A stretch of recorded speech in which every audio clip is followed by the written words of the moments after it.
오늘 히브리서 11장 1절에서부터 3절까지의 말씀으로 믿음은 바라는 것들의 실상이요 보이지 않는 것들의 증거입니다 라는 제목의 말씀을 함께 나누도록 하겠습니다.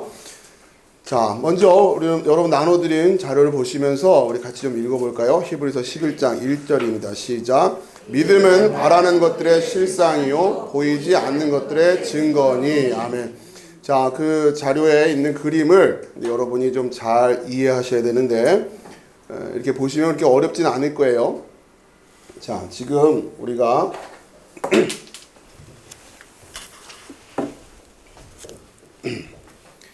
자, 믿음이라고 하는 것이 뭐냐라고 하는 것을 설명해 드리고 있는 건데요. 지금 이렇게 가운데 벽이 하나 있죠. 이 벽이 있고, 자, 이 벽 너머에 뭐가 있어요? 바라는 것들이 있고, 또 뭐가 있습니까? 보이지 않는 것들이.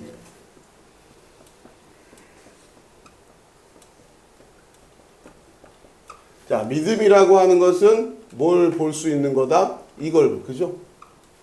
이 그림이에요. 지금 1절을 믿음은 바라는 것들의 실상이요 보이지 않는 것들의 증거니, 믿음을 통해서 바라는 것들의 실상을 얻고 보이지 않는 것들의 증거를 얻는다고 하는 거예요. 자, 이렇게 너머를 볼 수 있는 것, 이렇게 뚫고 볼 수 있는 거, 그걸 뭐라고 우리가 계속 배웠어요? 디아블레포 하는, 그렇죠? 디아블레포. 이렇게 보는 걸 디아블레포라고 해요. 디아라고 하는 게 관통하다 이런 뜻이란 말이에요. 영어로 through. 여기까지만 보는 거는 뭐냐? 이건 블레포예요. 그러니까 우리가 그냥 흔히 본다고 할 때, 그렇죠? 여러분 어떤 그 상자 속을 볼 수는 없잖아요. 상자 겉만 보는 거죠. 그 상자 속까지 볼 수 있을 때 그걸 디아블레포 한다고 하는 거죠. 그러니까 믿음이라고 하는 것이 바로 이러한 역할을 한다라고 하는 거죠. 어떻게 바라는 것들, 보이지 않는 것들을 볼 수 있느냐, 디아블레포. 여러분 이제 그 표를 보서는 그러니까 결국 신약을 통해서 우리가 계속해서 훈련하는 게 이거예요. 이 디아블레포의 훈련이에요. 자, 그러면서 여러분 조금 더 일단 표를 여러분 설명드려요. 이건 나중에 계속 반복할 거니까. 자, 이 보이지 않고 바라는 이 영역을 우리는 소망의 영역이라고 합니다. 소망. 그렇죠? 소망은 바라는 것들이고, 지금 여기서 바라는 것들의 실상이라고 했는데, 이 바라는 것들이라는 것도 사실은 소망이라는 단어가 쓰여지는 거예요. 소망되어지는 것들이에요. 소망. 그러니까 소망이에요. 소망. 눈에 보이지 않는 것. 그건 소망의 영역이죠. 자, 이 소망을 볼 수 있게 하는 것, 바로 이게 지금 믿음이란 말이에요. 믿음. 그러니까 우리가 믿음, 소망, 사랑 이런 얘기를 하잖아요. 그 중에 제일은 사랑이다. 여러분 이것을 어떻게 이해하셔야 되냐? 자, 이제 그걸 설명을 드리려고 하는 건데, 오늘은 그냥 간략하게 원리들로만 설명을 드릴게요. 자, 이 보이지 않는 영역과 우리가 살아가고 있는 이 땅의 세상이라고 하는 것을, 이거를 어떻게 연결시킬 거냐라고 하는 게 계속해서 이게 문제란 말이에요. 자, 우리 성경은 보이지 않는 영역과 우리의 삶의 영역을 연결시켜주는 그 고리 역할이라는 게 뭐라고 얘기하는 겁니까? 여기서 믿음이죠, 믿음. 그렇죠? 소망의 영역과 믿음의 우리가 눈으로 보는 이 영역은 요 영역이란 말이에요. 요 영역. 그래서 이걸 연결시켜주는 게 믿음이에요, 믿음. 이해하시겠어요? 무슨 말씀인지? 그러니까 지금 인류의 사상의, 인류의 철학의 역사라고 하는 거는 끊임없이 이쪽과 이쪽에 대한 얘기를 계속 하는 거란 말이에요. 보이지 않는 영역이 진짜냐, 보이는 영역이 진짜냐, 이거예요, 문제. 이걸 어떻게 조율할 거냐. 여러분 학교 다닐 때 배웠던 플라톤, 아리스토텔레스 뭐 이런 게 다 이런 얘기란 말이에요. 플라톤의 입장에서는 어느 쪽이 더 진짜란 얘기예요? 보이지 않는 영역이 진짜란 얘기예요? 보이는 영역이 진짜라는 거예요, 플라톤은. 보이지 않는, 수준들이 있으시네, 이제. 보이지 않는 게 진짜라는 거예요. 그걸 이데아 이런단 말이에요. 자, 문제는 뭐예요? 그런데 보이지 않는 영역이 진짜면 우리는 뭐예요? 헛개비인가? 이게 애매해지는 거죠. 보이지 않는 영역과 보이는 영역을 어떻게 결국 만나게 할 거냐. 이게 중요한 거거든요. 그 얘기는 누가 못해요. 보이지 않는 게 중요하다. 그럼 여기는 뭐냔 말이에요. 이 질문을 해야 되는 거죠. 자, 그러다 보니까 이제 문제가 좀 생기는 거죠.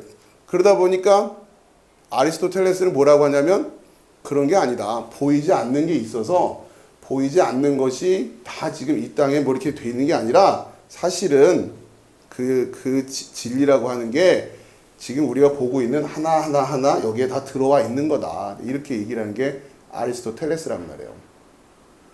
무슨 얘기냐?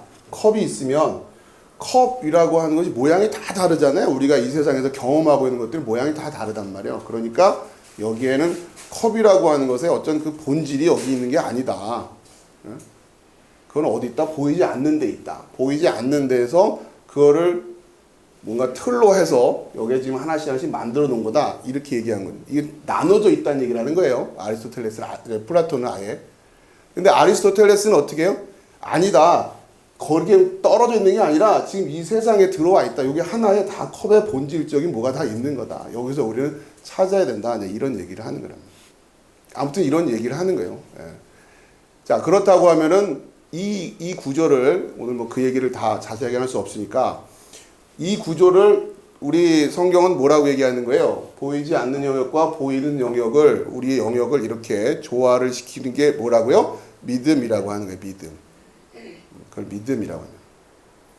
자, 그런즉 믿음, 소망, 사랑 이 세 가지는 항상 있을 것인데 그 중에 제일은 사랑이다라고 하는 의미를 여러분이 어떻게 이해하셔야 되냐면 결국 보이지 않는 영역이라고 하는 것은 소망의 영역이고 그 영역을 우리는 하나님 사랑 이렇게 얘기하는 거예요. 그 하나님의 사랑을 어떻게 이 세상에서 할 거냐란 말이에요. 하나님 사랑을 어떻게 하냔 말이에요. 자, 그것을 이웃 사랑으로 하라고 하는 거죠. 그게 하나님 사랑이다라고 하는 거예요. 아시겠어요? 그게 지금 그 표가 그 그림이에요. 여러분 이걸 잘 앞으로 계속 듣게 되실 텐데 우선 오늘은 그냥 소개만 해드릴 테니까.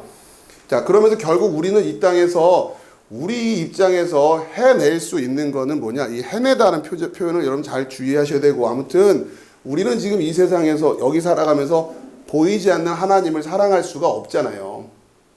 그렇죠? 여러분 하나님을 어떻게 사랑합니까? 우리가 잡을 수 있는 분도 아닌데. 자, 그렇기 때문에 우리는 그 하나님을 사랑은 해야 되는데 그럼 어떻게 사랑해라? 이 땅에서 이웃 사랑으로 그 하나님을 사랑해내는 거죠. 아시겠죠? 그 이웃으로 오신 하나님을 알아보고 그 하나님을 사랑하는 거예요. 그러니까 이게 지금 그 원리예요, 원리. 결국 그 하나님을 어떻게 사랑할 거냐? 이웃으로 사랑하라는 거예요. 근데 문제는 뭐냐? 그 이웃이 어떻게 되냐? 이게 또 문제란 말이에요. 아무튼 이거 좀 이따 설명드리고, 자, 이게 지금 요 표를 일단 여러분 머릿속에 기억해 두시고요. 오늘은 이 부분에 대해서만 좀 더 추가적으로 설명을 드릴게요. 믿음이라고 하는 것은 이렇게 뚫어볼 수 있는 거, 디아블레포 할 수 있는 거라고 하는 거예요. 그리고 성경은 끊임없이 그 밑에 보면 예수를 그리스도로 디아블레포 할 수 있는 것, 이게 믿음의 시작이라고 그랬죠. 이게 사복음서의 주제란 말이에요. 그러니까 결국 우리가 예수를 믿는다고 하는데 정확히 말하면 예수 믿는다 이렇게 하는 게 아니라 예수를 그리스도로 믿는다라고 해야지 정확한 거예요. 예수를 믿는다가 아니라. 그러면 예를 들면 예수 믿고 구원받으세요 하면 예수님 오시기 전에는 어떻게 예수를 믿을 거예요? 그렇잖아요. 여러분 예수 믿으세요 라고 할 때에 예수를 2000년 전에 그 역사 속에서 오셨던 그 실존 인물인 예수, 그 예수를 믿고 구원받아라 이런 식으로 이해를 하게 되면 예수님이 오신 이후에는 뭐 그나마 그런 분이 계셨다고 치고, 그죠? 그러고서 믿는다고 합시다. 이러면 되겠지만 예수님 오시기 전에는 예수 믿고 구원이란 말이 성립이 안 되잖아요. 그죠? 그죠? 그러니까 결국은 우리가 뭘로 구원을 받는 거냐? 그리스도를 믿고 구원받는 거예요. 그리스도를 알고 구원받는 거예요. 그런데 그 예수가 그 그리스도였다는 거예요. 이렇게 여러분이 이해하셔야 된단 말이에요. 그러면 예수님 오시기 전에는 누구를 믿고 구원받았어요? 예수님 오시기 전에는. 여러분이 지금 분명히 오랫동안 예수님 믿고 신앙생활을 하셨는데 가장 기초적인 질문인데도 여러분이 정리가 좀 안 돼 있죠. 계속 예수님 믿는 것만 얘기를 했지 도대체 예수님을 믿는 게 뭔지를, 그러니까 이 질문이 막 어렵게 느껴지죠. 자, 오늘 이 믿음은 바라는 것들 실상이요, 우리가 믿음으로 구원받는다는 얘기가 뭔지를 여러분 오늘 이 설교를 통해서 잘 이해하십시오. 굉장히 중요한 설교입니다. 자, 질문이 뭐냐면 예수 믿고 구원받으세요 이런단 말이에요. 그 의미를 여러분이 잘못 생각하고 있으니까 지금 문제가 된다고 제가 말씀드리는 거고, 예수 믿고 구원받으세요 라고 했을 때 그러면 예수님 오시기 전에는 어떻게 예수 믿고 구원받을 거예요? 라고 물어보면 여러분 뭐라고 대답하실 거예요? 그전에는 그럼 구원의 방법이 다른 겁니까? 그러니까 이게 지금 소위 세대주의라고 하는 사람들이 요거를 해결을 못하고, 세대주의는 구약시대는 구약의 율법적으로 또 구원받고 시대별로 구원의 방법이 달랐다 이런 식으로 얘기를 한단 말이에요.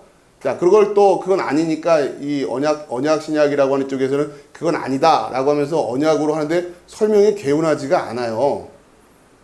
자, 아무튼 간에 왜 그러냐면 여러분 이 질문에 답을 못하고 있으면 안 되잖아요. 자, 다시 예수 믿고 구원받으세요. 그러면 예수님이 오시기 전에는 누굴 믿고 구원받는 거예요? 그전에는 예수 안 믿어도 구원받을 수 있어요? 예수님이 없는데 어떻게 할 거예요? 그죠? 예? 이 질문이에요. 이 질문 제가 마이크를 드릴 테니까 여기에서 이거 제가 답을 할 수 있습니다 하시면 나와서 답을 하셔야 돼요. 자, 이 질문에 답이 안 되면 여러분 예수 믿는 게 아니에요. 여태까지 여러분이 이 질문을 고민도 안 했고 답을 안 했다면 여러분 예수님 믿는 게 아니잖아요. 설명이 돼야 되잖아요. 예수님 없을 때는 어떻게 할 거예요? 그러니까 막 뭐가 지금 들은 건 많아요. 들은 건 많은데 예수 믿고 구원받는다. 오직 믿음으로 구원받는다. 막 이런 얘기를 한단 말이에요. 그렇죠? 자, 오늘 설명이 그거니까 여러분 잘 들으세요. 그래서 정말 예수 믿고 구원받으시란 말이에요. 자, 그걸 여러분에게 정리해 드리기 위해서 여러분들에게 어떤 표현을 제가 하는 거냐면 그냥 예수 믿고 구원받으세요 라는 표현 틀린 거 아니에요. 틀린 거 아닌데 조금 정리를 하자면 뭐라고요? 예수를 그리스도로 믿고. 자, 그러면 자, 이런 표현들을 교회에서 쉽사리 못하니까 못 가르치는 거예요. 예. 그러면 자, 지금부터 듣는 말씀들을 잘 들으시란 말이에요. 예. 표현에 매여있지 말고 제가 말하는 표현에 걸려 넘어지지 마시고 제가 얘기하려는 것이 뭔지를 잘 이해하시란 말이에요. 자, 예수를 그리스도를 믿어야 된다고 하는 표현이란 말이에요. 그러면 어린아이들 수준이지만 예수를 믿으란 얘기입니까? 그리스도를 믿으란 얘기입니까? 그리스도를 믿으라는 거예요. 그렇죠? 예수를 그리스도로 믿어야 되는 거니까 그리스도를 믿는 거예요. 그러니까 그 그리스도가 뭔지를 아는 거를 믿음이라고 한단 말이에요. 그리고 예수가 바로 그 그리스도로 오신 거예요. 그래서 예수를 믿는다고 하는 거예요. 자, 그러면 예수님이 안 오셨을 때는, 예수님이 아직 오시기 전에는 이들이 누구를 믿고 있었을까요?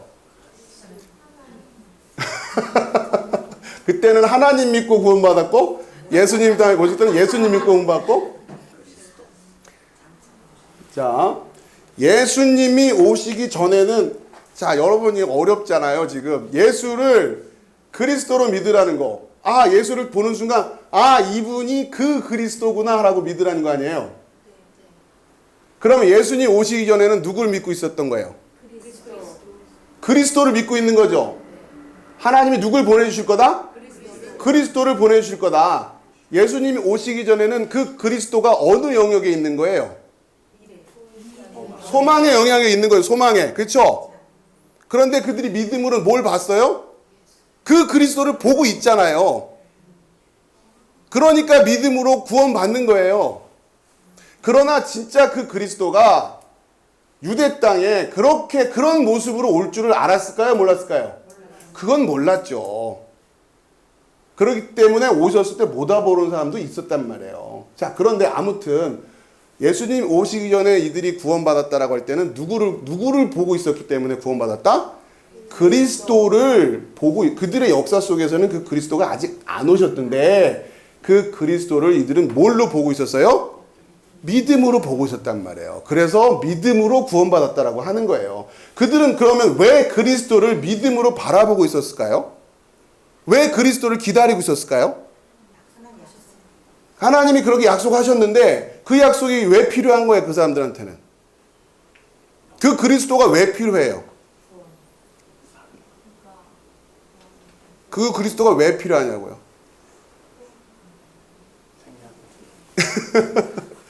자, 성령께서 하시는 일이 뭐라고요? 죄의 심판 깨닫게 하신다고 했잖아요. 자, 이들이 뭘 깨닫고 있는 거예요? 죄를 깨닫고 있는 거 아닙니까? 이 죄는 하나님이 나에게 이렇게 하라고 하는 명령을 주시면 그거를 내가 순종해서 해결할 수 있는 그런 성격의 죄가 아니라고 하는 것을 깨닫고 있는 이들이 바로 그 죄를 깨닫고 있는 거죠. 그러면 이들은 뭘 기다리고 있어야 돼요? 이 문제를 해결해 줄 그 메시아를 기다리는 거 아니에요. 그건 누가 하실 일이에요? 하나님이 하실 일이에요. 하나님이 그렇게 해주실 걸 알고 있는 거예요. 그렇기 때문에 이들은 그 문제 해결을 뭘로 두고 있는 거예요? 소망으로 두고 있는 거죠. 그리고 그거를 믿는 거예요. 그리고 하나님이 그렇게 말씀을 하셨거든요. 그렇게 해주겠다고. 물론 예수님이 오시는 모습으로 그렇게 구체화되어 있지는 않았지만 이들은 어렴풋하지만 그 믿음을 가지고 그 소망을 가지고 여러분에게 이런 거예요. 여러분에게 지금 몇 년 동안 말씀을 복음으로 가르쳐드리고 예수님의 피가 이래서 필요한 겁니다. 이렇게 해도 알아들을까 말까 한데 그들은 이런 것도 없는데 죄를 깨닫고 이게 내 힘으로 안 되는구나라는 걸 알고 이 문제를 하나님만이 해결할 수 있다고 하는 걸 알고 그리고 그 하나님을 알기 때문에 그 하나님이 어떤 분이길 알기 때문에 은혜의 하나님이라는 걸 알기 때문에 정말 신통하죠. 이런 성경책도 없는데 어떻게 알았을까? 근데 그들은 알았단 말이에요. 안 사람들이 있다고요. 그리고는 뭘 기다리는 거예요? 그 하나님의 해결책을 기다리고 있는 거죠. 근데 이들이 역사 속에서 예수님 같은 분이 왔어요? 안 왔어요? 아니, 아브라함 때 예수님이 왔어요? 이삭 때 아브라함 예수님이 안 오셨잖아요. 그럼에도 그들이 구원받을 수 있는 이유는 뭐예요? 믿음으로 그 소망이 바라는 것들의 실상이 보이지 않는 것들의 증거로서 그들이 가지고 있었기 때문에 그들은 믿음으로 구원받는 거예요. 아시겠습니까? 여러분 예수님이 안 오신 이전에도 믿음으로 구원이 맞아요, 틀려요? 맞는 거죠. 그런데 여러분 그 시대에 구원받은 사람들 생각해보면 어떻게 그걸 알았을까 싶죠. 몇 년 동안 똑같은 얘기 반복해도 못 알아듣는데. 그죠? 여러분 이 틀을 이해하시라는 거예요. 그래야 소위 이신층의 믿음으로 구원받는다. 이들이 소망 이런 게 이제 이게 이해가 되는 거예요. 이게. 그래야 예수님 오시기 전에는 어떻게 구원받냐 이런 얘기에. 그러니까 여러분 잘 이해하세요. 그러면은 자 예수 믿고 구원받는다는 말이 맞아요. 맞는데 예수 믿고 구원받는다는 말이 어떤 부분에서 또 틀리는 말이 되는 거예요. 왜요? 그 역사 속에 나타난 그 인물로서 예수를 믿으면 그건 아닌 거예요. 자 그럼 이런 거죠. 이순신 장군은 구원받았을까 안 받았을까? 이런 얘기가 나오죠 이제. 그럼 여러분 뭐라고 대답하면 돼요? 그 이순신 장군이 이 메시아를 믿음으로 보고 있었으면 뭐예요? 구원인 거예요. 이해하시겠어요? 자 그러면 여러분이 근데 이순신 장군이 그렇게 붙들고 있었을까 아닐까? 이건 우린 모르죠. 과연 그걸 알고 있었을까? 세종대왕이 알고 있었을까? 알았으면 뭐예요? 구원이에요. 믿음으로 그걸 가지고 있었으면. 똑같은 거예요. 아브라함도 예수님 못 만났어요. 예수님 이름도 못 들었다고요. 그러나 아브라함이 구원받은 이유가 뭐냐? 구원받았다면, 아브라함 분명히 구원받았겠죠. 구원받았다면 뭐 때문에? 그 역사 속에 드러난 그 인물로서 예수를 믿은 게 아니라 그리스도를 믿고 있었기 때문이었단 말이에요. 이해하시겠습니까? 그러니까 이순신 장군이 구원 받았나 안 받았나 여러분 고민하지 마시란 말이에요. 그랬다면 구원이겠죠. 아니면 아니었을 것이고. 자, 그런데 과연 전하는 이도 없고 가르치는 이도 없는 상황에서 과연 그것이 가능할까? 쉽지 않았겠지만 어쨌든 구원은 그렇게 되어지는 거란 말이에요.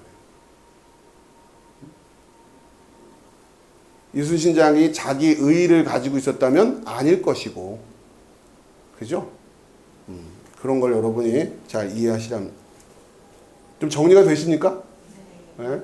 제가 나중에 다시 또 반복해서 여쭤볼 테니까 잘 이해하세요. 믿음으로 구원받는. 그러니까 우리가 히브리서 11장 믿음은 바라는 것들 실상이요 보이지 않는 것들 증거다 이 말씀을 많이 들었는데 도대체 믿음이 뭔지를 모른단 말이에요. 자, 여기 계신 여러분들이 모르면 한국교회 대부분 성도들이 모른다고 저는 생각하는 거예요. 여러분 상위 1%는 속하잖아요.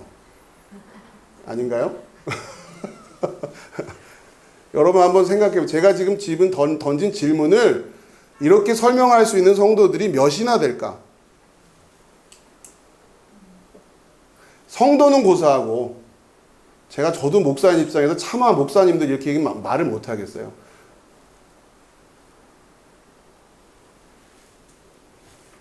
그냥 믿고 구원받는 거다가 아니에요. 성경은 그냥 그런 책이 아닙니다. 몰라서 그렇죠. 얼마나 이게 정확하게 쓰여 있는 책인데요. 자, 믿음은 그래서 지금 이거예요. 11장 믿음은 바라는 것들의 실상이요 보이지 않는 것들의 증거입니다. 자, 예수님 오시기 전에 이들도 오시기 전에 그 역사적으로 오시기 전에 그들도 뭐로 구원받아요? 믿음으로 구원받는 거예요. 믿음으로 그들은 뭘 보고 있었으니까? 그리스도 메시아를 보고 있었기 때문이란 말이에요. 물론 메시아란 용어가 없을 때도 있었죠. 아브라함 때 이럴 때 뭐 메시아란 용어가 있었습니까? 없었잖아요. 그럼에도 불구하고 그렇죠. 영적인 원리로 그 얘기를 하는 거예요. 그거를 바라봤다면, 그걸 보고 있었다면, 희미하게나마 그걸 믿음으로 붙들고 있었다면 그것이 구원이 되는 거란 말이에요. 왜요? 이건 소망의 영역이었는데 지금 성경이 그 얘기하는 거잖아요. 그 믿음은 이거의 실상이 된단 말이에요. 실상이. 예수님이 안 오셨지만 예수님이 오신 거랑 똑같은 상황이 되는 거예요. 자, 그래서 여러분들에게 있어서 이 디아블레포 한다라는 게 굉장히 중요하다고 그랬죠? 디아블레포. 신약 성경은 특히 이 사복음서는 이 이야기를 계속해서 이야기하고 있단 말이에요. 자, 이 디아블레포라고 하는 말씀을 오늘 좀 전에 말씀을 나눴지만 좀 복습을 좀 합시다. 그래야 여러분이 말씀이 좀 잘 새겨질 테니까. 제가 지금 자료가 양이 너무 많아질 것 같아서 이것도 전에 했던 거라 그냥 오늘 말씀 좀 찾아보면서 갈게요. 마태복음 7장 5절 말씀이에요. 디아블레포 공부할 겁니다.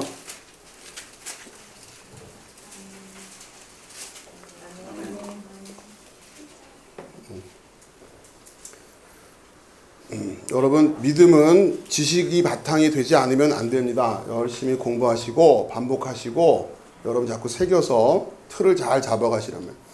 자, 7장 5절 시작. 외식하는 자여 먼저 내 눈 속에서 들보를 빼어라. 그 후에야 밝히 보고 형제의 눈 속에서 티를 빼리라. 아멘. 여기서 밝히 보고라고 하는 이 단어가 디아블레포라고 그랬죠. 자, 이렇게 못 보고 있는 이유가 뭐냐? 요거 막혀 있는 것 때문에 못 본단 말이에요. 그렇죠? 이게 들보예요. 여기서 말하고 있는 들보. 자, 이거를 빼야 이거를 볼 수 있을 것 아니냐. 그렇죠? 그것을 디아블레포라고 얘기하는 거예요. 자, 그런데 이제 우리 입장에서는 늘 항상 이걸 뺀다. 들보가 빠진다라고 하는 것이 믿음의 눈을 떴다라고 하는 거예요. 그렇죠? 우리가 다니면서 번번이 모든 들보를 뺄 수가 있는 건 아니잖아요. 그러니까 이렇게 지금 가르쳐 주시는 거죠. 이걸 넘어서 볼 수 있게 되는 거. 뭐 때문에? 자, 근데 이 믿음이라고 하는 것은, 그러니까 믿음이 생겨야, 믿음이 있어야 이걸 디아블레포 할 수 있게 돼요. 그런데 그 믿음은 어떻게 해서 생긴다고요? 믿음은 뭐로? 들음으로. 그렇죠? 네. 들음. 그런데 단순한 들음이 아니라 그리스도의, 예수의 말씀. 그렇죠? 근데 문제는 뭐예요? 이걸 들었다고 착각한 거란 말이에요. 그렇죠? 그리고 들었다고 하니까 믿음이 안 생기는 거란 말이에요. 우린 믿음이 있다고 생각했죠. 믿음이 있다고 했는데 그게 믿음이 그 믿음이 아니었단 말이에요. 잘못 들었기 때문에. 그래서 끊임없이 뭐부터 점검해야 되냐? 이 들음을 점검해야 된단 말이에요. 듣는. 구약도 그랬잖아요. 지난 시간에 살펴본 것처럼 나는 번제하라고 한 적도 없어. 하나님이 그렇게까지 말씀을 선지자를 통해서 주신단 말이에요. 그러니 이게 지금 듣는다는 문제가 보통 만만치 않은 문제가 아닌 거예요. 자, 들보를 빼야 그 후에 밝히 볼 수 있다. 자, 이 디아블레포를 자, 이건 이제 이 훈련을 통해서 계속 뭘 해라? 예수를 그리스도로 디아블레포 하라고 하는 게 복음서예요. 예수를 그리스도로 볼 수 있어야 된단 말이에요. 예수 믿는 게 아니란 말이에요. 예수 믿는 게 아니라 예수를 그리스도로 믿는. 자, 8장 25절도 봅시다. 8장 25절.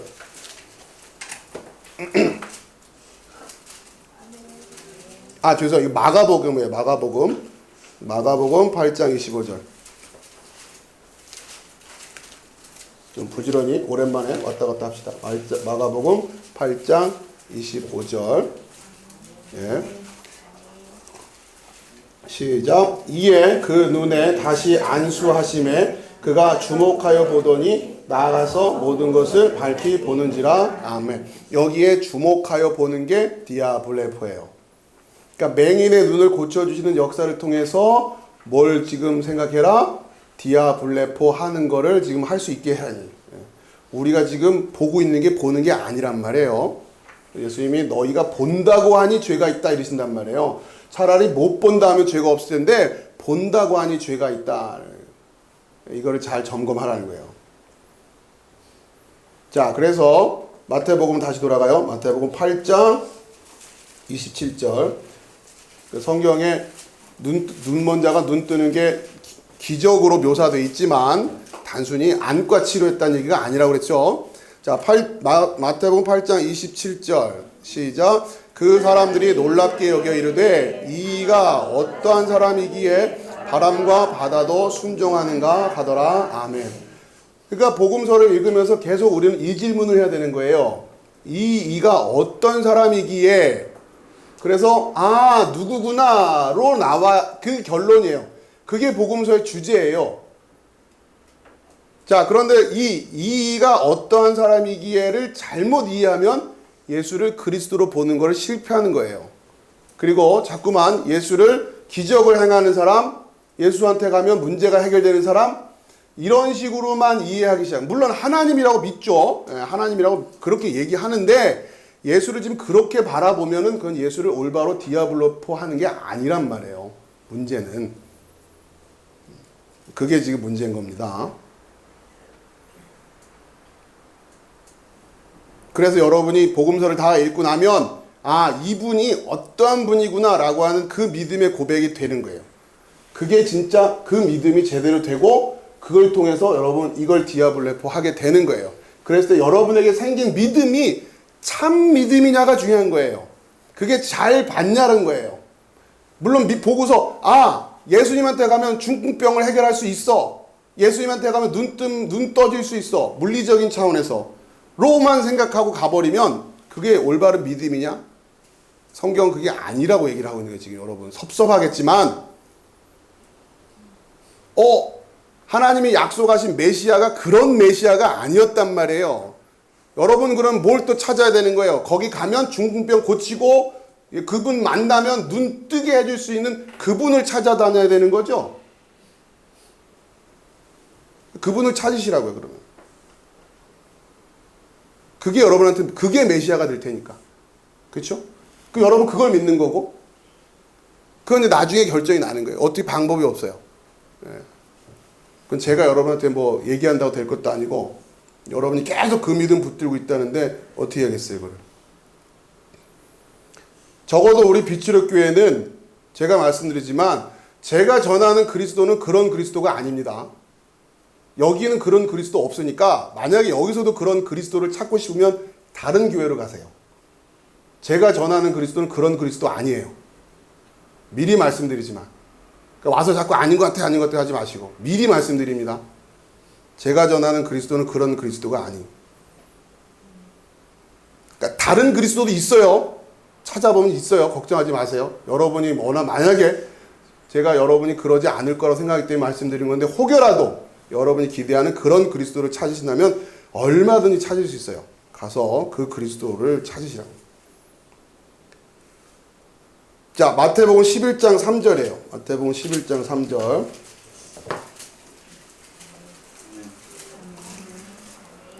자, 읽어봅시다. 시작. 예수께 여짜오되 오실 그이가 당신이오니까 우리가 다른 일을 기다리오리까. 아멘.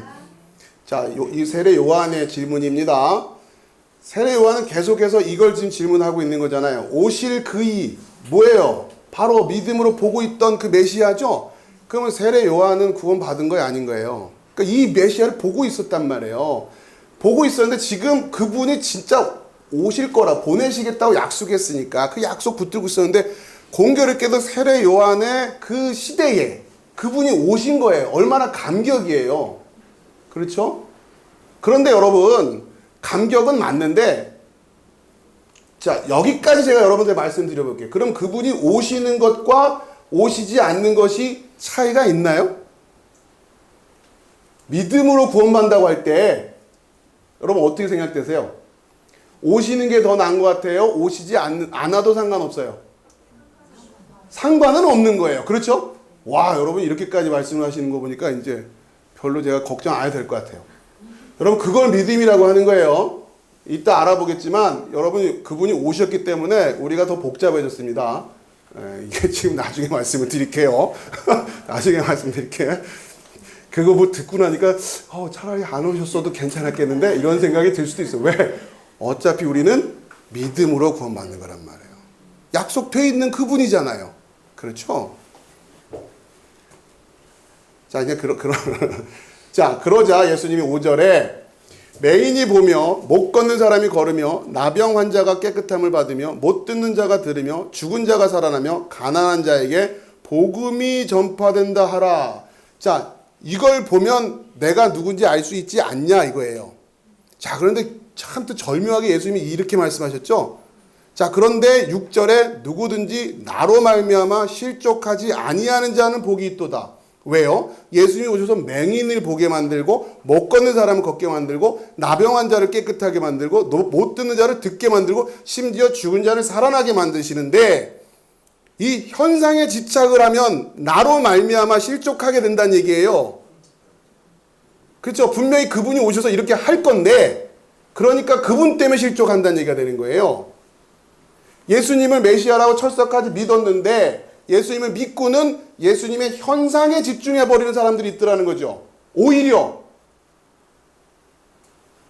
그러면 안 된다는 얘기죠.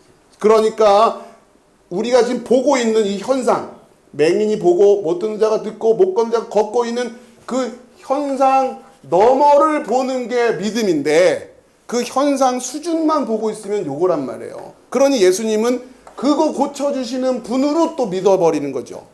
그러니까 자꾸 신앙생활에 관심은 온통 여기만 있는 거예요.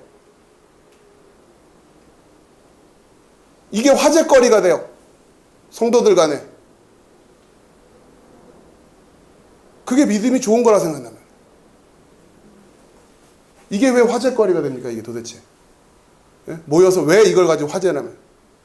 서로 전할 소문이 그런 소문이란 말이에요. 자, 이렇게 말씀하시면서 마태복음 16장 15절, 좀 중간중간을 계속 그 얘기예요. 지금 디아볼레포 훈련이에요. 자, 그러다가 결국 마태복음 16장 15절 찾으셨어요? 네, 읽어봅시다. 시작. 이르시되 너희는 나를 누구라 하느냐. 그렇죠? 16절 시작. 시몬 베드로가 대답하여 이르되 주는 그리스도시요 살아계신 하나님의 아들이시니이다. 아멘. 정답 나왔잖아요. 그죠? 이거란 말이에요.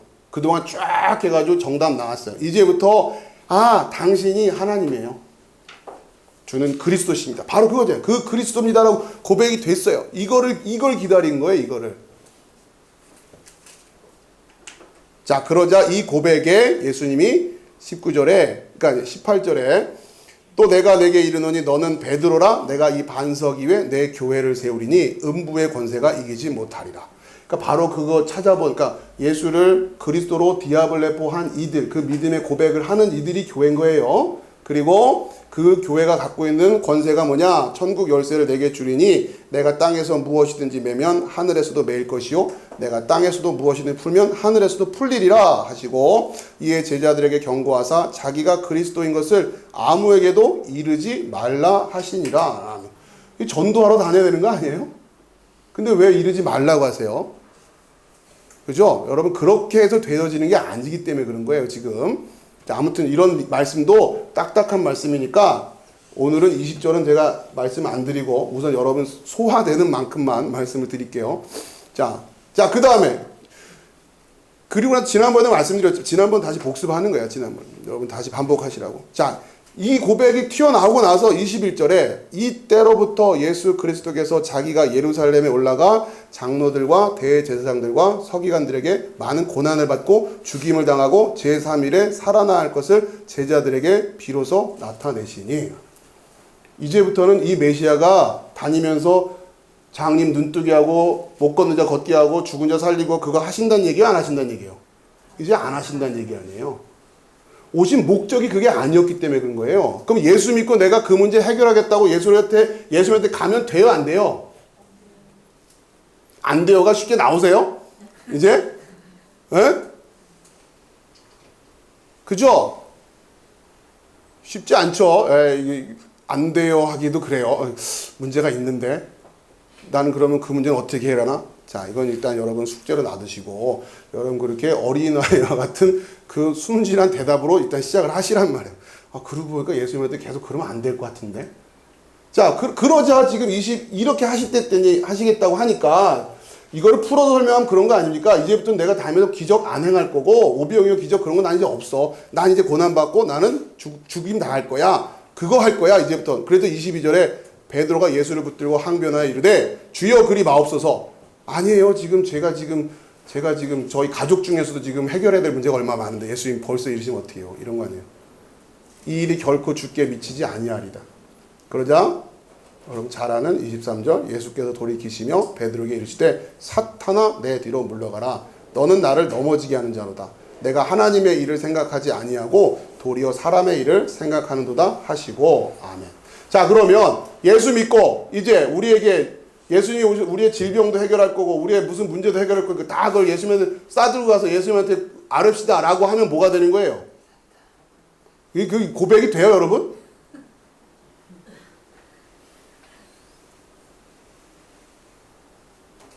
그럼 그렇게 하자고 몰고 다니는 건 뭐가 되는 거예요, 그러면? 여러분 이제 그게 여러분 믿음으로 씁니까? 네? 여러분 잘 생각해 보세요. 로마서 이후에 서신서들을 한번 쭉 보세요.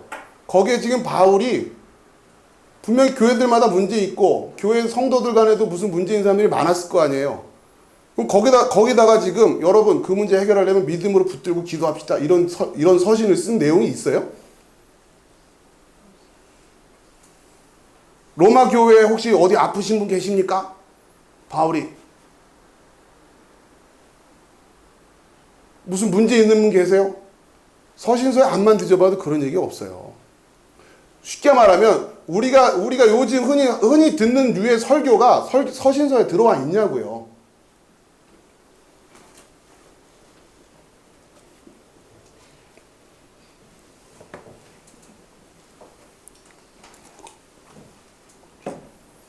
자, 예수를 그리스도로 고백하기 전에는 몰라요.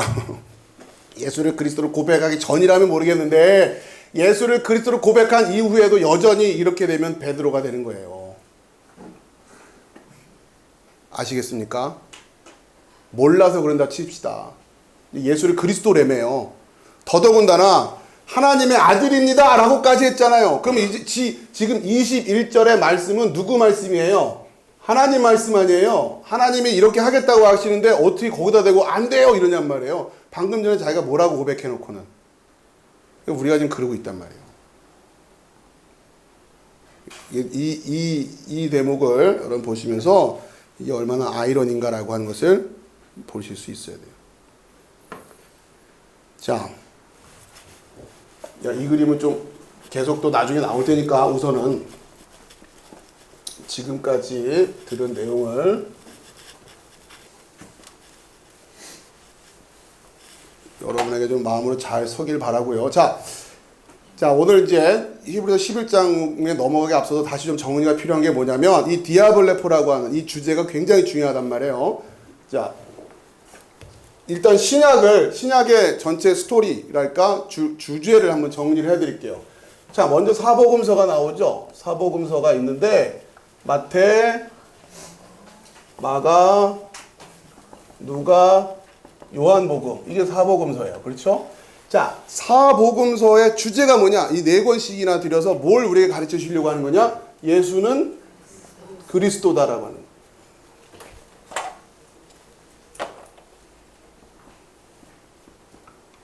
예수가 그리스도라고 하는 것을 사복음서를 통해서 이걸 배우는 거예요. 이거를. 예수가 그리스도입니다. 여러분 사복음서에서 다른 얘기 찾는 거 아니에요. 사복음서는 이거 찾는 거예요. 자꾸 예수님을 무슨 기적 행하는 분을 이해하고서는 어떻게 하면 그 기적이 내 것도 될 수 있을까라고 자꾸 매뉴얼을 꺼내려면 그러면 큰일 나는 거예요. 성경은 그렇게 읽으면 안 돼요. 여러분 만약에 여러분에게 진짜 예수는 그리스도라고 하는 게 섰으면 이제 여러분 사복음서가 필요가 없잖아요. 그것 때문에 준 책인데.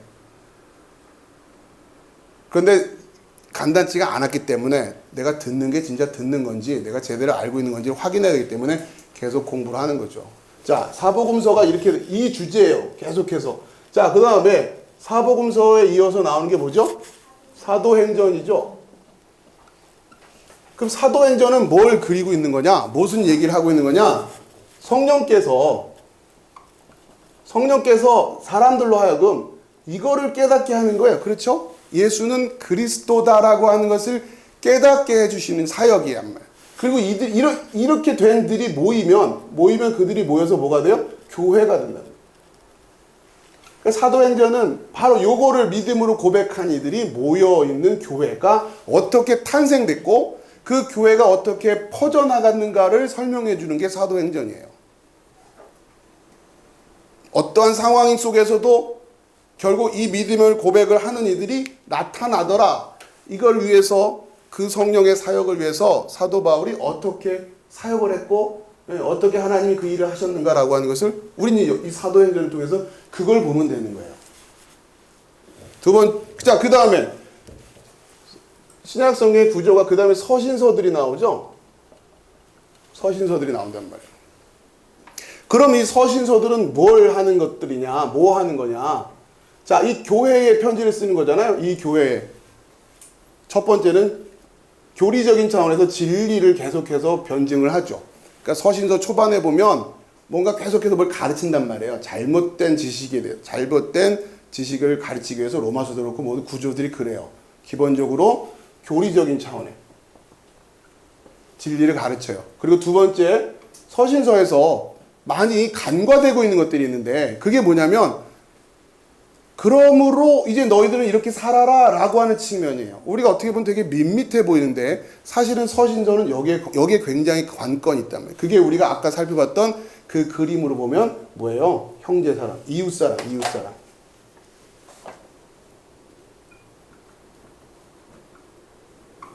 자, 그렇게 진리로 서서 그렇죠? 여러분 서신서 전체 구조를 보면 그러니까 너희들끼리 서로 사랑해라, 뭐해라, 격려해라 이런 얘기들이 쭉 나오잖아요. 서신서의 구조는 딱 이렇게 돼 있단 말이에요. 결국 뭐 하라는 얘기요? 이 진리를 세워야 되고 이걸 터전을 삼아서 이 교회가 계속해서 초점을 맞춰야 될 거는 여기란 말이에요. 이웃 사랑을 어떻게 해야 될 것이냐? 우리 간의 교제를 어떻게 해야 될 거냐? 그죠? 요거예요. 근데 이거를 잘 놓친단 말이에요. 자, 그리고 이 서신서들을 이어서 우리가 계시록 마지막 때에 있을 계시록이에요. 그래서 이 계시록으로 뭘 합니까? 주제가 뭐라고요? 교회가 승리한다. 자, 이게 신약 성경의 전체적인 스토리의 주제들이에요. 그래서 마지막에 그 교회가 승리한다라고 해요. 자, 그런데 이 교회의 승리를 원하지 않는 녀석이 있어요. 그게 누굴까요? 네, 사탄이라고 하는 뱀이에요, 뱀. 창세기 3장 15절을 가보세요.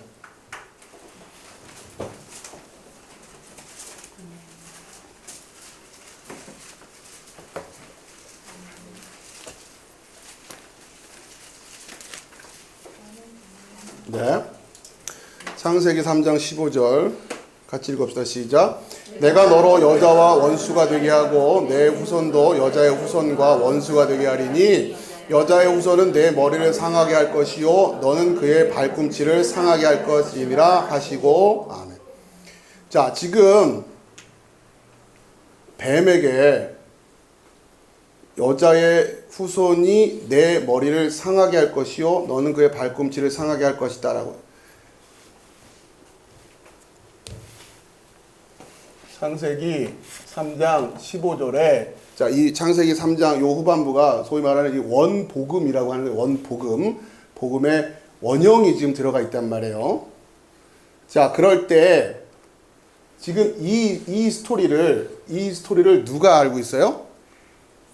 사탄이 알고 있단 말이에요. 여자의 후손과 원수가 되어서 여자의 후손이 내 머리를 상하게 할 것이다. 그 여자의 후손은 그리스도죠. 결국 그 그리스도 그리고 그리스도를 고백하고 있는 교회, 그 교회가 승리할 건데 이 하나님의 이 계시를 제일 먼저 누가 들었어요? 어떻게 보면 사탄이 들었어요. 그렇죠? 지금 누구한테 이 얘기하고 있는 거예요? 뱀한테 이야기를 하신단 말이에요. 그러니까 이걸 뱀이 알아요, 몰라요? 알죠. 뱀은 더 잘 알죠, 우리보다. 그렇죠? 그러니까 뱀의 입장에서는 거꾸로, 자, 이것이 진리로 서서 마지막 교회가 승리하게 되는 것이 하나님의 구원의 계획이라면 뱀의 입장에서는 뭘 방해해야 되는 거예요? 이걸 방해하면 되는 거 아니에요? 자, 그러면 이게 사복음서의 주제고, 이것이 사도행전의 주제고, 이것이 서신서의 주제고, 이것이 계시록의 주제인데, 그래서 우리에게 이걸 진리로 쓰게끔 하는 게 성경의 계시의 목적인데, 뱀은 지금 이걸 방해할 거란 말이에요. 진리의 차원에서든 어쨌든 현실적인 차원에서든. 자, 그러면 사복음서의 주제를 흐트려 버리면 되는 거 아니에요.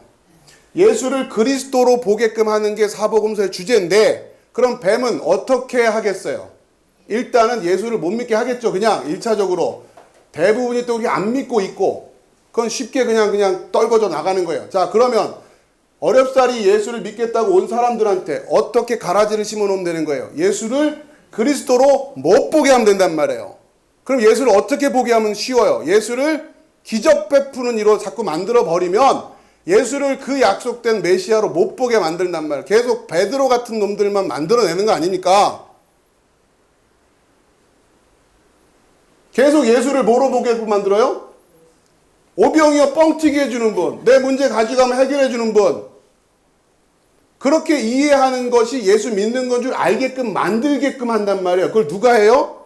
사탄이 한다고요. 뱀의 계략이라고요. 그게 지금 얼마나 많은 교회들이 그 계략에 넘어가 있냐고요. 제가 목사가 돼서 이걸 깨달은 이상 목소리를 안 높이게 생겼냐고 지금.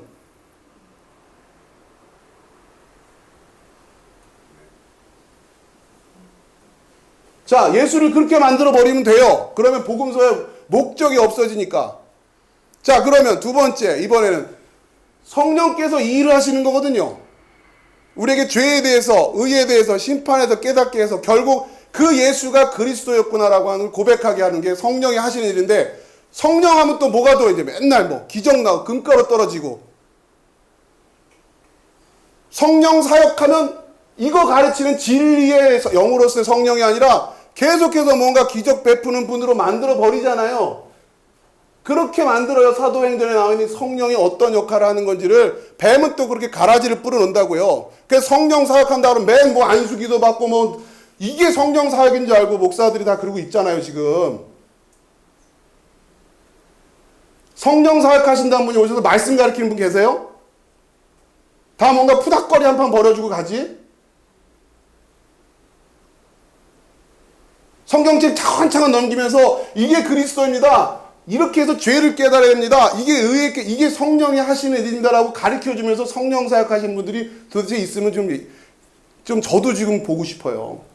여러분 이미지가 성령 사역하면 제일 먼저 그런 뭐 방언하고 뭐하고 뭐 귀신 쫓고 그게 성령의 능력인 줄 안단 말이에요. 그게 성령께서 하신 일이라고. 자, 이걸 정확하게 무너뜨리고 있는 거죠. 온통 성도들이 여기에 관심을 쏟게 만든단 말이에요. 자, 서신서는 어떻게 무너뜨립니까? 서신서의 주제는 결국 진리를 세우는 거고 이웃사랑을 실천하는 거예요. 교리 공부 안 해요. 공부 안 한다고요. 그런 교회가 되게끔 만들면 되잖아요. 이걸 공격하려면 계속 로마서에서 바울이 그렇게 우리가 의로 구원받는 게 뭔지를 막 처절하게 막 그렇게 가르치고 있는데 갈라디아서에서 율법주의가 뭐가 뭔지 가르치고 있는데 그게 뭔지도 공부도 안 하고 관심도 없고 교리 공부 안 해요. 그러니까 교리 공부라는 게 단순히 교리서적 찾아 이렇게 달달달 외우자라는 게 아니라 예수님 오시기 전에 어떻게 구원받았습니까? 대답을 못 하잖아요.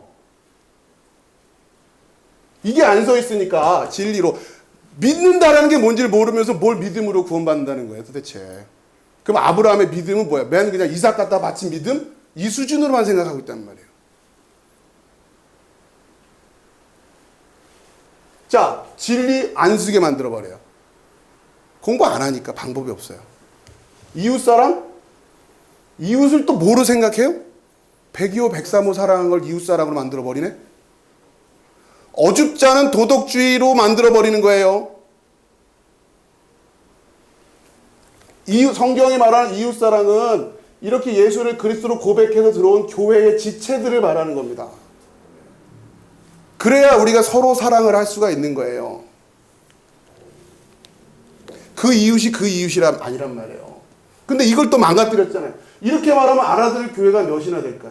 알아듣는 성도들이 몇이나 될까? 단박에 아니 교회가 너무 이기적인 거 아니에요? 어떻게 불쌍한 사람들을 안 돕고 교인들끼리 잘 먹고 잘 살자는 소리를 해요? 교인들끼리 잘 먹고 잘 살기가 얼마나 힘든데요. 여러분 가족 전도하기가 정말 어렵죠? 가족끼리 잘 먹고 잘 살기가 얼마나 가족끼리만 잘 먹고 잘 살라고 해요. 그러면 이 세상이 그냥 평안해져요. 교인들끼리만 잘 먹고 잘 살아도 문제가 안 생. 이게 하나님의 법칙이에요. 다른 사람들과는 방법도 없고요. 뭘로 지금 그 사랑을 성취할 거냐는 말이에요. 여러분 102호 103호 생각하지 말고 여기 모여있는 여기 지금 우리에게 허락하신 이 이웃들 이게 여러분 이 믿음으로 고백한 그리스도의 몸이라며요. 말로는 잘하면서 예수님 사랑을 여기서 실천하시라고요. 아까 베드로가 말로는 잘 고백주는 그리스도죠. 살아계신 하나님의 아들입니다. 해놓고는 안 됩니다. 이러고 있는 거 똑같은 거 아니에요. 바로 옆에 앉은 여러분 옆에 있는 그분이 예수님이라고요. 하나님이라고요. 그러니까 그 이웃사랑을 하나님 이렇게 성취하라는 거예요. 그러면 된다는 거예요. 그 방법 말고는 없다는 거예요. 그게 진짜 교회라는 거고 이 세상을 정말 이 세상에 뭔가 되게끔 하고 싶으면 그거 하라는 거예요. 그거. 자기 부모님은 잘 이게 안 되면서 양로원 봉사활동 가지 말고 똑같은 거예요. 그러니까 우리는 자꾸 그렇게 그런 틀 속으로 이렇게 자기 숨긴단 말이에요. 그러니까 서로 그렇게 인정해주고 마는 거죠. 왜요? 제가 지금부터 우리가 여러분 다른 데 다 신경 쓰지 말고 요 사람들끼리만 사랑하세요 하면 되게 부담될걸요? 딴 건 안 쳐주니까 여기서만 사랑하세요. 뭐 생기면 다 여기다 갖고 오세요. 한번 해보시자고요. 한 달 동안. 그럼 다 드러나죠? 그냥 막연히 서로가 그냥 저 권사님, 저 집사님은 어딘가 이웃들을 사랑 실천하고 계시겠지. 안 보이니까. 내 눈에 안 보이니까. 서로 그냥 그 그늘 속에서 이렇게 난 잘하고 있어 하는 식으로 숨어 있는 거란 말이에요. 그러면 안 된다고요. 자, 그러니까 이 이웃사랑을 또 잘못 생각해서 서신서가 못되게 만들. 계시록, 여기는 할 말 정말 많죠. 계시록만 넘어가면 막 그냥 엉뚱한 소리가 나오기 시작하고 그러니 자 보세요. 이건 뭐 제가 오후에 할 거니까 여기 뭐 이 동네는 답도 안 나오고 지금 진짜 아예 뭐 설교가 되지도 않고 뭐 좀 한다고 하면은 막 이상한 막 신비주의로 빠져가지고 막 그러고 있고 막 아무튼 자 이 보세요 지금 이게 지금 우리에게 그리스도를 가르쳐주기 위해서 하나님의 계획인데 사단은 절묘하게도 그것을 알고 공격을 하고 있단 말이에요. 이걸 세워야 되는 겁니다. 이거를. 자, 오늘 자료 1페이지. 걱정하지 마세요. 저도 뭐 마음 비우고 가는 거니까 지금 뭐 이걸 뭐 다 하려면 시간이 뭐 하는 데까지. 오늘 오 집사님 카레를 맛있게 오셔가지고 저도 못 참겠어요. 자 봅시다. 그리스도에 대한 언약에 대한 믿음, 이게 의미를 이해하시란 말이에요. 예수님 오시기 전이죠. 그리스도에 대한 언약에 대한 믿음으로 그리스도를 디아볼레포하고 있던 사람들이에요.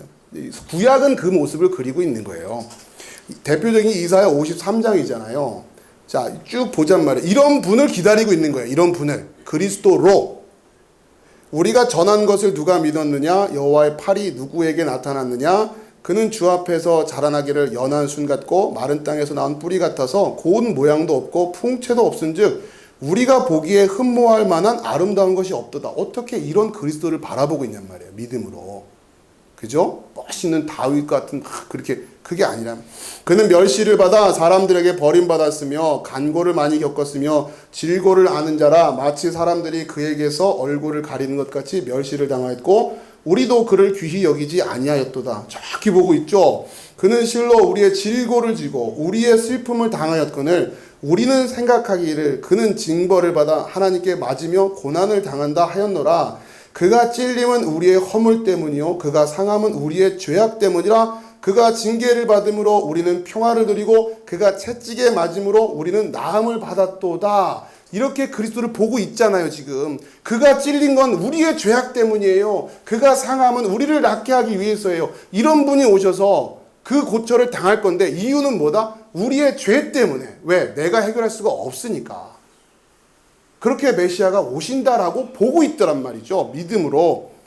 6절 우리는 다 양 같아서 그릇 행하여 각기 제 길로 갔거늘 여호와께서는 우리의 모두의 죄악을 그에게 담당시키셨다. 정확하게 고백하고 있어요. 복음을.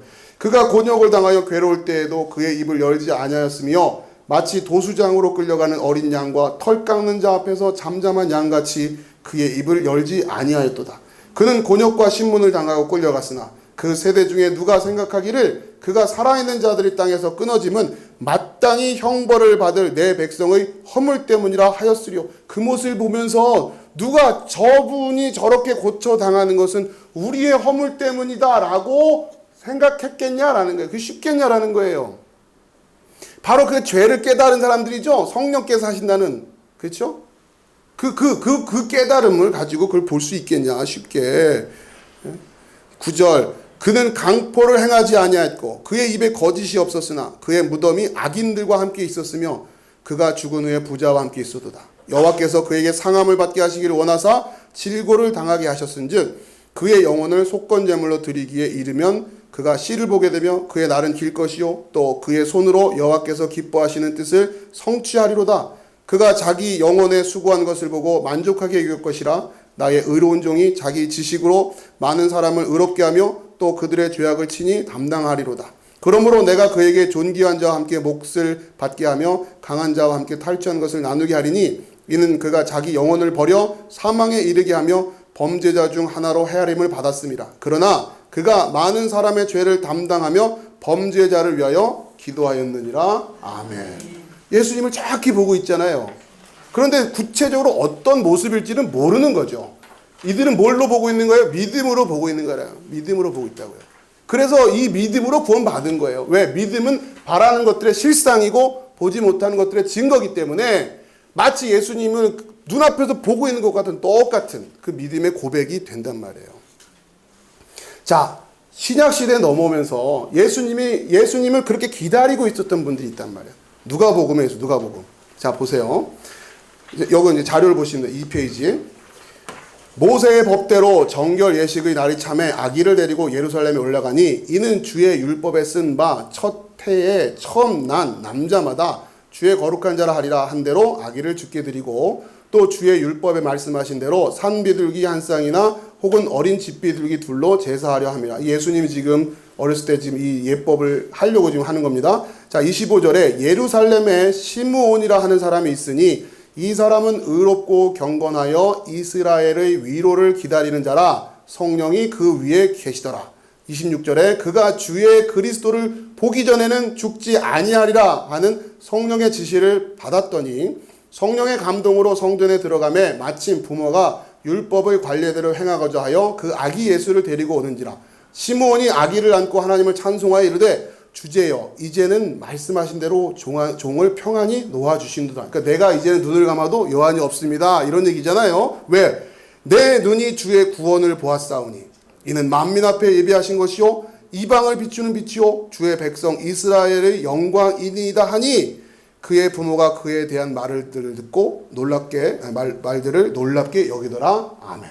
이들은 어떻게 알았을까요? 이 아기 예수만 보고서 바다를 잔잔하게 하는 기적을 베풀지도 않았어요. 병자를 고치는 기적을 베풀지도 않았어요. 그런데 어떻게 알아보냔 말이에요.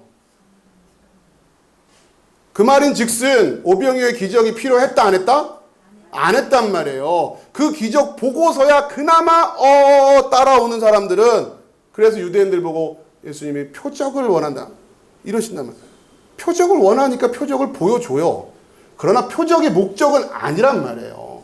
예수님 표적 안 하시면 그 구유에 놓이는 아기 예수를 보고도 이 고백을 하고 심지어 오지 않은 예수를 보고도 그 고백을 하는데 왜 자꾸 이 시대는 표적을 쫓아다니냔 말이에요. 예수님이 그거 하시러 오신 거 아니에요.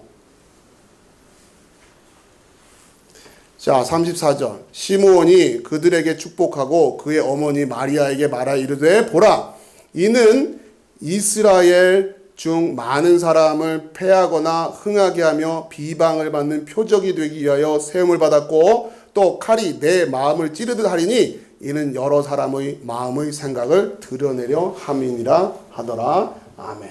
이 예수님의 이제 사역을 미리 예언하는 거죠. 많은 사람을 패하게 하기도 또 흥하게 하고, 그죠? 정확하게 그 말씀의 마음이 칼로 찌르듯 하는 그 생각들을 드러내는, 그렇죠? 유대 지도자들을 그렇게 그들의 그 생각들을 드러낸단 말이에요. 자, 또 있어요. 36절에 또 아셀 지파 바누엘의 딸 안나라 하는 선지자가 있어 나이가 매우 많았더라. 그가 결혼한 후 7해 동안 남편과 함께 살다가 과부가 되고 84세가 되었더라. 이 사람이 성전을 떠나지 아니하고 주야로 금식하며 기도함으로 섬기더니 마침 이때에 나와서 하나님께 감사하고 예루살렘의 속량을 바라는 모든 사람에게 그에 대하여 말하니라. 아멘. 그죠? 그 속량, 그 죄를 해결할 분이 오셨다 이거예요 지금. 이 안나에게 있어서 주야로 금식하는 그 힘은 그 영성은 바로 예수를 그리스도로 알아보는 그 영성이었던 거예요. 단순히 금식한 거 자랑하라고 하는 게 아니라, 영적으로 교만 떨지 말라고 하는 게 아니라, 예수를 그리스도로 알아보지도 못하면서 금식 자랑하고 뭔가 그걸로 뭔가 무슨 영적인 파워를 얻어가지고 뭘 좀 해보려고 하는 마음을 가지고, 그러니까 지금 37절에 주야로 금식했다는 얘기는 그런 건데 자꾸 이런 거 보면서 금식만 시키려고 하면 어떻게 하냔 말이에요. 자, 지금 이렇게 예수님이 오시던 때에도 그 예수를, 그러니까 그리스도죠. 그 그리스도를 기다리고 있었던 사람들이 있었단 말이에요. 지금 대강절이 진행되고 있는데 과연 우리는 어떤 그리스도를 기다리고 있는 거란 말이에요. 예? 베드로 고백 전에 예수예요? 고백 후에 예수예요? 여러분에게 어떤 그리스도를 기다리고 있냐는 말이에요. 여러분의 믿음이 뭐냐는 말이에요. 자, 창세기 3장 15절. 아까 우리가 봤던 거죠. 내가 너로 여자와 원수가 되게 하고 내 후손도 여자의 후손과 원수가 되게 하리니 여자의 후손은 내 머리를 상하게 할 것이요 너는 그의 발꿈치를 상하게 할 것이니라 하시고. 아무튼 이 예언이 돼 있단 말이에요. 그 뱀은 여자의 후손의 발꿈치를 상하게 할 게 맞아요. 그렇죠? 계속 이 교회를 공격하잖아요.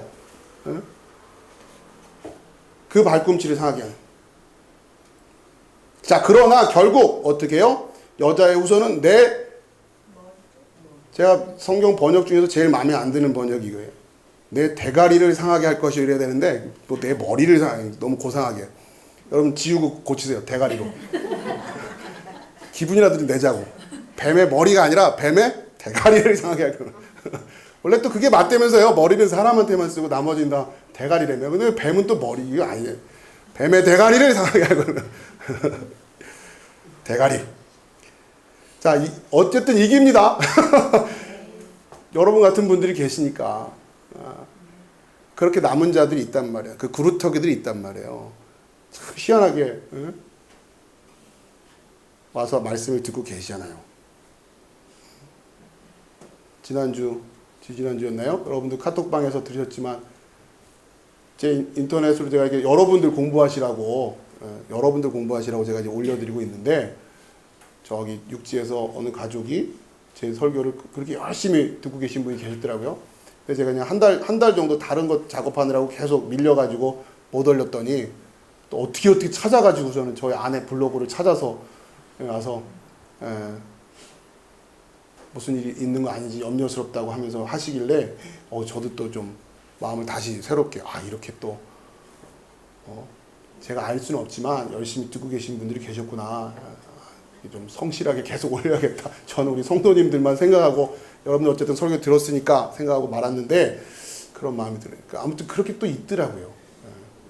조회수 구독자도 많지 않은 거예요. 몇 명 되지도 않는데 몇만 명 이런 데면 휩쓸려서 들었다고 하지만 그걸 어떻게 제 걸 또 찾아가지고는 듣고 있을까 싶고 듣다 보면 편한 얘기도 잘 안 할 텐데 본인들이 생각했던 생각과 많이 다른 얘기들이 설교로 많이 들려질 텐데 여러분들이야 계속 봐야 되니까 어쩔 수 없이 또 나오는지 어떤지 모르겠지만 이분이야 그냥 채널 닫아버리면 끝이잖아요.